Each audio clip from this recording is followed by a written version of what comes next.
não têm fim. Renovam-se cada manhã. Grande é a tua fidelidade. A minha porção é o Senhor, diz a minha alma. Portanto, esperarei nele. Bom é o Senhor para os que esperam por ele. Para a alma que o busca, bom é aguardar a salvação do Senhor, e isso em silêncio. Oremos. Pai, nós queremos te agradecer, Senhor, pela tua palavra que traz consolo, conforto e esperança ao nosso coração. Te pedimos, Senhor, que tu possas estar, Senhor, me usando nesta noite, Senhor, porque de mim mesma eu não tenho nada para oferecer à tua igreja. Ó Senhor, porque eu dependo totalmente de ti, mas a tua palavra é a verdade. E nesta noite, Senhor, por ela fala aos nossos corações. É assim que eu te peço, em nome do Senhor Jesus. Amém. Amém? Podem sentar. E o tema que foi dado, o título é A Viva Esperança da Mulher Cristã. Que tema lindo, tema maravilhoso. Qual é a viva esperança do cristão? Qual a viva esperança da mulher cristã? E o que é esperança? Esperança é ter convicção da realidade de algo que você espera. É uma expectativa boa. Esperança, quando a gente fala em esperança, vem algo bom na nossa mente, alegre, uma expectativa maravilhosa do que Deus fará na nossa vida. E na Bíblia, a esperança se refere a uma confiança sobrenatural, a fé, a confiança em Deus, o Deus das bênçãos e o Deus da provisão. E em Hebreus, capítulo 11, verso 1, o escritor disse assim: ora, a fé é a certeza de coisas que se esperam, a convicção de fatos que se não veem. Fé é a esperança, é a convicção daquilo que você espera. Sabe por quê? Porque Deus é a própria esperança. Por isso que nós temos essa convicção, por isso nós temos essa certeza de que a esperança do cristão, ela será concretizada, porque Deus, Ele é a própria esperança. E Jeremias, no seu livro de Jeremias, no capítulo 17, do verso 7 ao 8, ele fala justamente disso, dizendo que Deus é a esperança de Israel. Então ele diz assim: bendito o homem que confia no Senhor e cuja esperança é o Senhor. Então, quem é a nossa esperança? O Senhor, Ele é a própria esperança. Porque o homem, ele é como a árvore plantada junto às águas, que estende as suas raízes para o ribeiro e não receia quando vem o calor, mas a sua folha fica verde. E no ano da sequidão não se perturba, nem deixa de dar frutos. Então, o que o profeta estava dizendo? Que o homem que confia no Senhor, o homem cuja esperança é o Senhor, mesmo nos dias difíceis, mesmo nos dias de tribulação, mesmo passando dificuldades, ele consegue ter esperança, ele consegue vencer. Louvado e engrandecido seja o nome do Senhor. Irmãos, o livro de Lamentações, né, são poemas, é uma coletânea de 5 poemas, né, e são poemas fúnebres, são poemas tristes, poemas que são declamados, são cantados em dias de angústia, em dias de tristeza, né? E mesmo sabendo que Deus é a esperança, nos momentos que surgem as dificuldades, vem essa tristeza, vem essa desolação, vem essa angústia. E era assim que o profeta Jeremias estava vivendo. Ele estava vivendo num cenário desolador. Todas as coisas mais sagradas de Israel caíram por terra. Jerusalém, o templo, o lugar de adoração, tudo ali foi assolado. E Jeremias, o profeta, ele estava muito triste, angustiado, porque ele fora a testemunha ocular da história de Israel naquele período bastante crítico. Ele estava cabisbaixo e perplexo. Por quê? Porque ele fora a boca de Deus para trazer o juízo sobre Israel. E por que tudo aquilo estava acontecendo? Por conta da desobediência, né? Deus havia dito, não adore outros ídolos. E o povo ali, desobediente, teimoso, começou a se rebelar contra Deus, oferecendo incenso aos ídolos. Por tudo isso, a mente e o coração do profeta estavam impregnados pela angústia, tristeza e pelo sentimento de derrota. E isso nós vemos aqui no início do capítulo 3, quando ele diz, eu sou o homem que viu a aflição pela vara do furor de Deus. Fez envelhecer a minha carne e a minha pele, despedaçou os meus ossos, fez-me habitar em lugares tenebrosos, como os que estão mortos para sempre. Fartou-me de amarguras, fez-me quebrar com pedrinhas de areia os meus dentes, cobriu-me de cinza, afastou a paz de minha alma. Olha que angústia, irmãos. Olha que tristeza. Olha que depressão que aquele homem estava vivendo. E por que ele estava passando por tudo aquilo? Porque naquele momento, naquele contexto histórico em que ele estava vivendo, ele começou a encher a sua mente e o seu coração das dificuldades. Ele começou a ver, a focar apenas nas coisas ruins que estavam acontecendo na vida dele. E muitas vezes, querida igreja, acontece conosco também. Muitas vezes, nós começamos a encher a nossa mente e o nosso coração e coisas desagradáveis, coisas ruins que aconteceram na nossa vida, nós deixamos tomar conta da nossa mente e nos esquecemos das coisas boas, das bênçãos que Deus nos deu.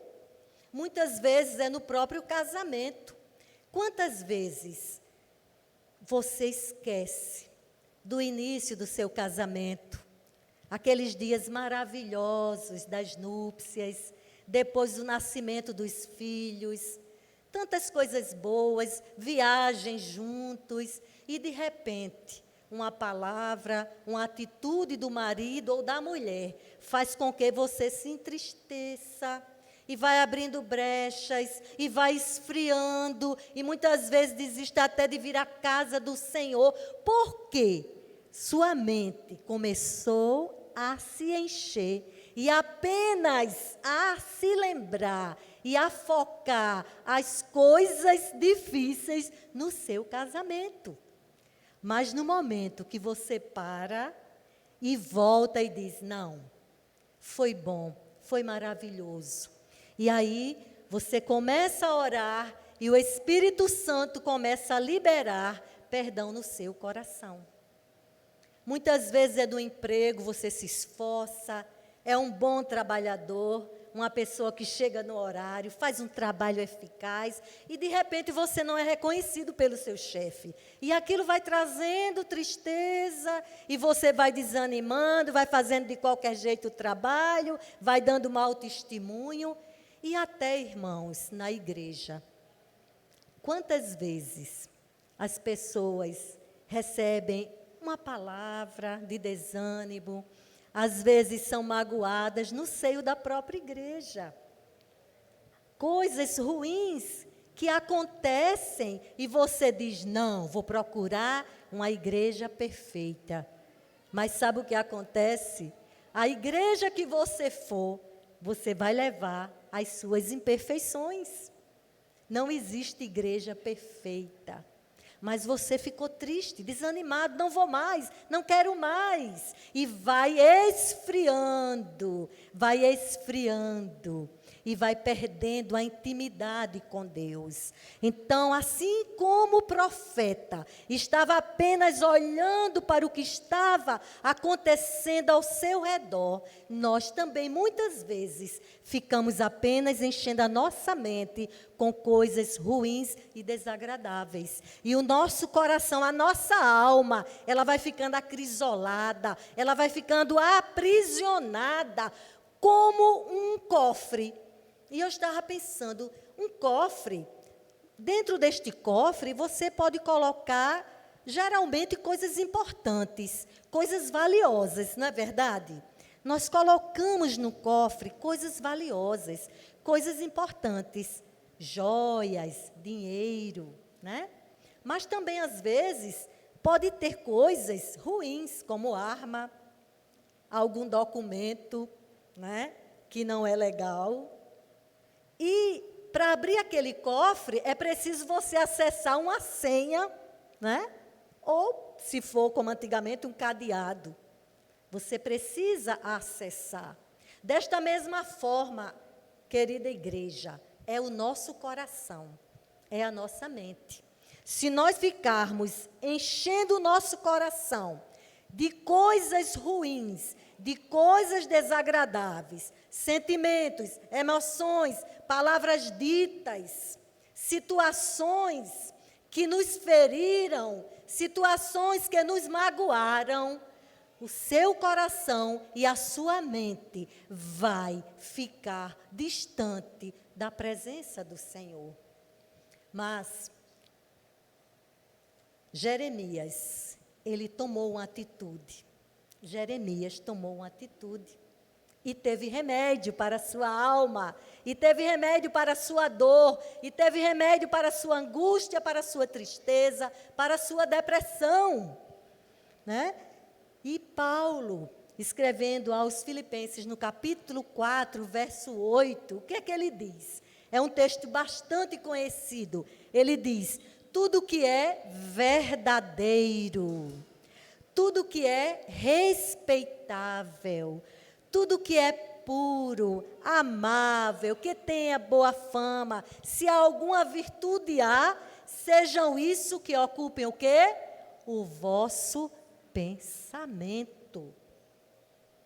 Sejam isso que ocupem os vossos pensamentos. Então, se está com problema no casamento, vai, volta, lembra daquela época linda de noivado, preparo da festa, do casamento, o nascimento dos filhos, né? Aquele carinho todo. Não deixe que uma palavra ou uma atitude errada do seu cônjuge atrapalhe ou desmanche o seu casamento.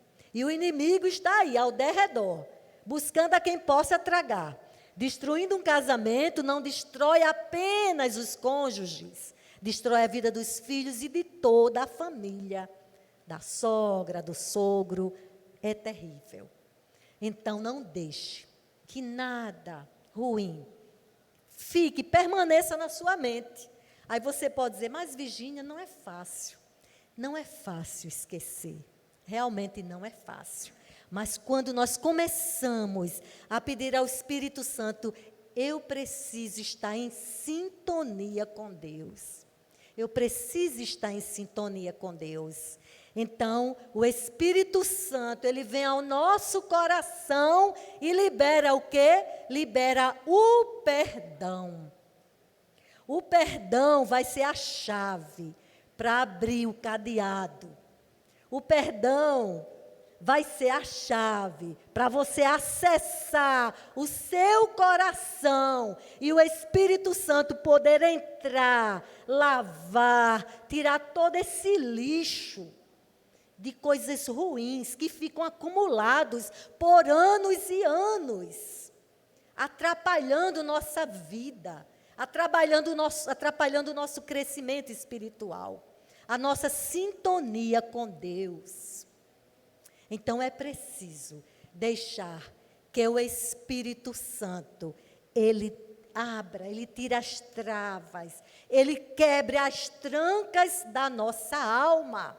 Que nessa noite o Espírito Santo esteja trabalhando em nossos corações, tirando essa tranca, abrindo, libertando a nossa alma, para que a paz de Deus, que excede todo entendimento, volte a fluir no nosso coração. E possamos ser pessoas agradecidas ao Senhor, né? A gratidão, né? E você deixar essas coisas, de pensar essas coisas ruins, acessa a compaixão de Deus. Então, Deus se compadece de você. E foi isso que Jeremias, ele fez. Ele lembrou-se do seu Deus. E quem era o seu Deus, né? E pelo menos 3 coisas aqui nós vamos trazer que Jeremias, ele lembrou de quem era o seu Deus. Então é quando ele diz: quero trazer à memória o que me pode dar esperança. Então já 3 coisas ele fala. Deus, ele é misericordioso, Deus é bom e Deus é fiel. Olha só, quando você estiver triste, aquelas coisas ruins, né? Querendo vir, aí você traz à memória a fidelidade de Deus. Você traz à memória a bondade de Deus. Você traz à memória as misericórdias de Deus. Como ele disse, as misericórdias do Senhor são a causa de não sermos consumidos, porque as suas misericórdias não têm fim, renovam-se a cada manhã. Irmãos, só estarmos aqui vivos, pós-pandemia, é uma bênção de Deus na nossa vida. Estarmos aqui vivos, com saúde, com o privilégio de servirmos a Deus, trabalharmos em prol do seu reino, esta tão grande salvação que o Senhor nos escolheu, nos chamou antes da fundação do mundo, né? Esta grande salvação, isto é motivo para nós nos alegrarmos. Isto é motivo para nós nos lembrarmos quem é o Deus a quem nós servimos. Tudo isso é passageiro. Nós somos peregrinos aqui. Vai passar. Vai passar. Não é fácil, mas com a ajuda do Consolador, com a ajuda do Espírito Santo, tudo isso vai saindo, vai passar. E a nossa mente começa a reavivar, relembrar quem é o nosso Deus. Quem é esse Deus do Antigo Testamento, esse Deus da Antiga Aliança, que é o Redentor de Israel, que deu o livramento. E aí, Jeremias começa a pensar isso. E o salmista, no Salmo 100, verso 5, ele diz: porque o Senhor é bom, a sua misericórdia dura quando? Para sempre, e de geração em geração a sua fidelidade. E Jeremias lembrou-se da fidelidade, do que Deus havia feito a seu povo, das promessas que ele havia feito aos antepassados, né? E tem um texto lindo de Josué 21, versículo 43 ao 45, ali quando as terras foram divididas. Deus prometeu dar a terra a Israel. E quando as terras foram divididas, Josué diz assim: desta maneira, deu o Senhor a Israel toda a terra que jurara a seus pais. E a possuíram e habitaram nela. O Senhor lhes deu repouso em redor, segundo tudo quanto jurara a seus pais. Nenhum de todos os seus inimigos resistiu diante deles. A todos eles o Senhor lhes entregou nas mãos. Nenhuma promessa falhou de todas as boas palavras que o Senhor falara à casa de Israel. Tudo se cumpriu. Repita comigo: tudo se cumpriu, porque Deus, Ele é fiel. Olha que coisa linda. E Jeremias começou a lembrar: Deus é fiel, Deus é fiel. E se Ele prometeu algo a você, mesmo que tenham transcorrido anos e anos, mas Ele é fiel. E Ele vai cumprir com cada uma das promessas que Ele tem feito para o seu povo. Amém? Você crê nisso? Que você serve a um Deus fiel? E Ele está aqui, porque um dia Ele disse, onde estiverem 2 ou 3 reunidos em meu nome, eu estarei no meio deles. Ele está aqui, o Deus fiel, o Deus maravilhoso, o Deus bom, o Deus misericordioso. Ele está aqui. E Ele já viu a sua real necessidade. Ele já sondou sua mente, Ele já sondou o seu coração. E eu creio, se você ainda chegou aqui hoje, né, mesmo neste culto lindo de gratidão a Deus, pelos 38 anos deste departamento feminino, você chegou com o coração grato a Deus aqui. Sei que você chegou, mas lá no fundo ainda tem algo que estava lhe entristecendo, mas que agora o Deus presente, o Deus misericordioso, bom e fiel, Ele já começou a fazer a limpeza na tua alma e no teu coração. E você vai sair daqui com a sua fé renovada em nome de Jesus. Aleluia. A segunda coisa que Jeremias se lembrou, que Deus é a esperança. Deus é a esperança. Ele diz aqui, ó: grande é a tua fidelidade. A minha porção é o Senhor, diz a minha alma. Portanto, esperarei nele. Bom é o Senhor para os que esperam por Ele. Espera nele. Espera no Senhor. Espera no Senhor. Então, Jeremias, ele lembrou-se que Deus, Ele é a esperança. E no livro de Jeremias, no capítulo 14, verso 8, ele começa a louvar a Deus. E ele diz: ó esperança de Israel. E se você verificar aí na sua Bíblia, esperança está com a letra maiúscula. Ó esperança de Israel. Deus é a esperança de Israel. Então ele começa a lembrar: ó esperança de Israel e redentor seu no tempo da angústia. Aleluia! Louvado seja o nome do Senhor. E o salmista, no Salmo 71 e verso 5, diz: pois tu és a minha esperança, Senhor Deus, a minha confiança desde a minha mocidade. Tu és a minha esperança. Não saia daqui da mesma forma que você entrou.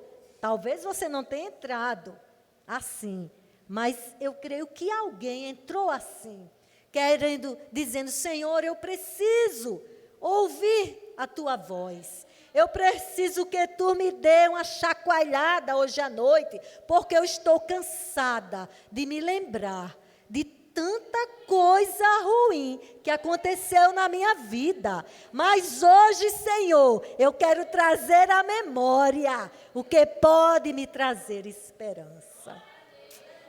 Aleluia. Louvado seja o nome do Senhor.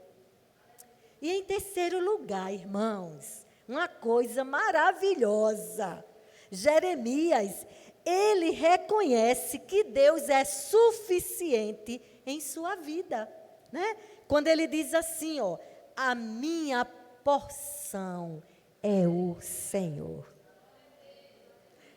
Deus é suficiente na minha e na sua vida. Deus é suficiente, né? Deus é suficiente para cada um de nós. Somente Ele satisfaz todas as nossas reais necessidades. Só Ele que satisfaz as nossas reais necessidades. E aqui nós vemos, né, esse livro aqui de Lamentações. Quando, no primeiro capítulo, o poeta, né? O poeta ainda estava tão triste, vendo o juízo de Deus sobre Israel. E aí ele diz, Judá foi levada ao exílio e sob grande servidão. Os caminhos de Sião estão de luto, todas as suas portas estão desoladas. Os seus adversários triunfam, os seus inimigos prosperam, porque o Senhor a afligiu por causa da multidão das suas prevaricações. E por que Israel ficou sob o juízo de Deus? Por causa do seu pecado, por causa da sua idolatria. E é muito interessante quando a gente lê no livro de Jeremias, capítulo 44, nos versos 1 e 2. Palavra que veio a Jeremias acerca de todos os judeus, moradores da terra do Egito, em Migdol, em Táfnis, em Mênfis e na terra de Patros, dizendo, assim diz o Senhor dos Exércitos, Deus de Israel, viste todo o mal que fiz cair sobre Jerusalém e sobre todas as cidades de Judá, e eis que hoje são uma desolação e ninguém habita nelas. Por quê? Por causa da maldade que fizeram para me irarem, indo queimar incenso e servir a outros deuses, que eles nunca conheceram, eles, vós e vossos pais. Então, o profeta, naquele momento de dor, ele estava cabisbaixo, porque ele foi à boca de Deus para proferir essa sentença. E ali está o resultado, né? Israel destruída. Mas esse capítulo 3, este poema do capítulo 3, o poeta Jeremias, ele expressa de forma persistente a sua confiança em Deus, porque ele sabe que a verdadeira natureza de Deus é a natureza redentora. E aí ele diz, bom é para os que esperam por ele, para a alma que o busca, bom é aguardar a salvação do Senhor. Então, Jeremias lembrou-se que a verdadeira natureza de Deus é a natureza redentora, no sentido de libertador de Israel. E ali aquele povo passou 70 anos no cativeiro, mas Deus, o Redentor de Israel, deu livramento àquele povo. E agora, nesse capítulo 3, Jeremias está lembrando, é a natureza de Deus, essa é a natureza dele, a redenção, a salvação, ele é a nossa esperança. Louvado e engrandecido seja o nome do Senhor. Irmãos, e aqui já começando, né, a nossa conclusão, certamente faz parte da vida cristã sofrimentos e aflições, não é verdade? Jesus mesmo, ele disse, no mundo tereis aflições, mas tende bom ânimo, eu venci o mundo. Mas ele não disse, você vai viver constantemente em aflição, ele disse isso não, você vai ter aflição, né? Mas eu venci e você vai vencer, porque em Cristo, irmãos, nós somos mais do que vencedores. E no momento que a gente entra em sintonia com Deus, no momento que o Espírito Santo, ele abre a nossa alma, que a paz de Deus volta a encher o nosso coração, então nós começamos a funcionar como deveríamos. Ou seja, começamos a exalar o bom perfume de Cristo, né? Então, é verdade, passamos por sofrimentos, por aflições, mas quando a aflição alcança o cristão, o que é que produz? Produz a paciência. E o que é que a paciência produz? A esperança. Então, no momento de aflição, lembre-se que Deus é a sua esperança. E por causa dessa esperança que nós temos nele, nós, redimidos, né, vivemos aqui como peregrinos neste mundo, a caminho do nosso lar celestial. Eles sempre estarão prontos a deixar esta terra a qualquer momento. Nós estamos prontos a deixar a qualquer momento, porque a nossa nação não é esta. A nossa nação, ela é celestial. Então, tudo vai passar, tudo vai passar. Amém? Mas enquanto esse dia glorioso não chega, essa confiança verdadeira nos leva a uma vida de santificação. Nós queremos nos santificar mais, queremos conhecer mais a Deus, queremos ter mais intimidade com Deus e colocar em uso os dons e talentos que Ele nos deu. Tantas pessoas que têm tanto dom, tanto talento, e é preciso muitas vezes você ficar ligando, irmã, venha louvar, irmã, venha trazer um testemunho, venha trazer uma meditação. Não era necessário fazer isso, porque se Deus te deu o dom, coloca este dom a serviço do Senhor. Enquanto estamos esperando essa esperança que é a volta do Senhor, que é a nossa salvação, enquanto isso, vamos colocar nossos dons e talentos a serviço do reino de Deus. Amém? Louvado seja o nome do Senhor. O cristão nunca deve ter dúvida de sua esperança. Antes, ele deve estar preparado para responder a qualquer um que lhe pedir a razão da esperança que há nele. Como Pedro falou na sua carta, no capítulo 3, verso 15, né? Precisamos estar prontos para explicar quando alguém lhe pede qual a razão de você ter essa esperança. Qual a razão? Aí você diz, porque Deus é a esperança, Deus é o Redentor, Ele é o libertador. Ele nos ama, Ele cuida, e Ele nos escolheu e nos deu, e pela graça nós fomos salvos. Esta é a razão da minha esperança. Precisamos estar preparados para dizer isso, né? Essa esperança faz o crente viver sua vida sem desespero.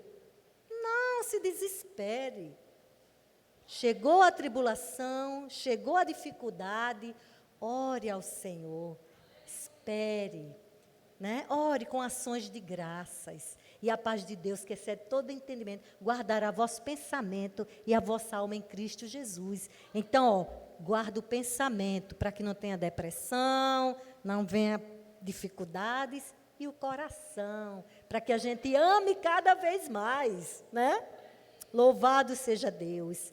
Ele leva o crente a suportar as tribulações, a, como Paulo, combater o bom combate e completar a carreira, aguardando o aparecimento glorioso de Deus, o nosso Senhor Salvador, Jesus Cristo. Glorificado seja o nome do Senhor. Irmãos, eu gostaria de trazer apenas algumas aplicações para nós nesta noite. Em primeiro lugar, cuidado com o que entra no seu coração e o que permanece na sua mente. Cuidado, fique alerta.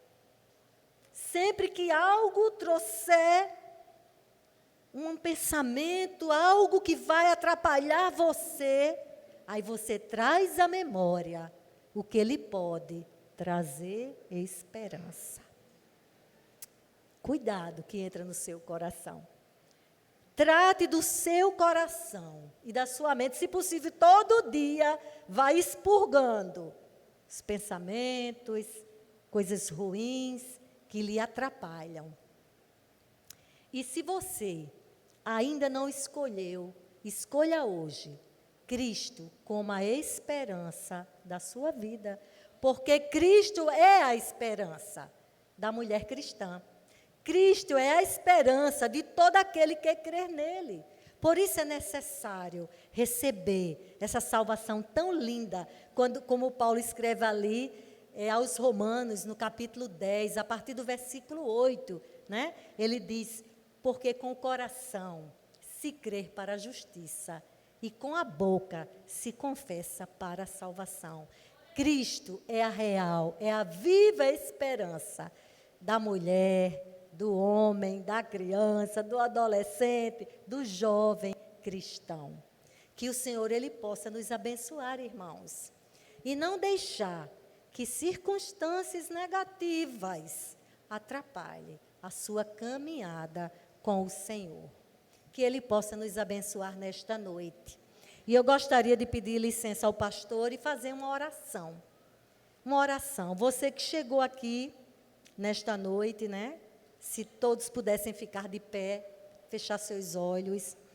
Você que chegou aqui nesta noite dizendo, Senhor, faz um milagre na minha vida, porque aquilo que aconteceu comigo me feriu tanto, Senhor, a ponto de eu querer desistir da tua casa, a ponto de eu querer desistir da tua obra. Mas hoje, Senhor, eu trouxe ao meu coração a esperança, porque tu és a esperança. E eu gostaria de orar por você, que nesta noite chegou aqui com este pensamento, com esta angústia na alma, para que o Espírito Santo agora, ele tire, ele quebre os cadeados, quebre as correntes que estão aprisionando a tua alma, porque a tua alma, ela precisa louvar, a tua alma precisa adorar o Senhor, porque Ele é bom, Ele é misericordioso, Ele é fiel, Ele é a esperança, Ele é a salvação. Vamos orar? Pai, nós queremos, Senhor, te agradecer pela tua palavra.